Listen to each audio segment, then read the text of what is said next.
দুই দলের দুই অধিনায়ক ধরে আছেন সোনালী ট্রফি, মুখে মুচকি হাসি। বাংলাদেশ পাকিস্তান টি-20 সিরিজ শুরুর আগের দিন শনিবার ট্রফি আনভেইলিংয়ে এভাবেই আলো কেড়েছেন লিটন দাস আর সালমান আগা।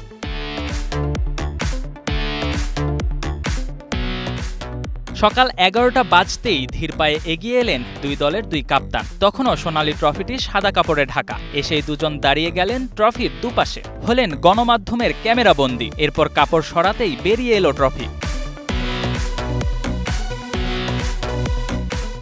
এ সিরিজের ট্রফির মাঝে নতুনত্ব, দেখতেও বেশ আকর্ষণীয়। 20 তারিখ থেকে এই ট্রফির জন্যই লড়বে দুদল। 3 ম্যাচের টি-20 সিরিজ শেষ হবে 24 জুলাই।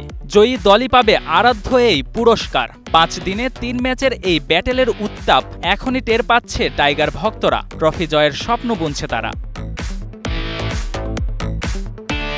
শ্রীলঙ্কা সিরিজে অধিনায়ক হিসেবে লিটন পেয়েছেন সফলতা। টিম টাইগার জিতেছে 2-1 ব্যবধানে। আত্মবিশ্বাসও বেড়েছে খানিকটা। এবার ঘরের মাঠে লিটন বাহিনীর সামনে কঠিন challenge, mission Pakistan. Ashraful Islam, star news.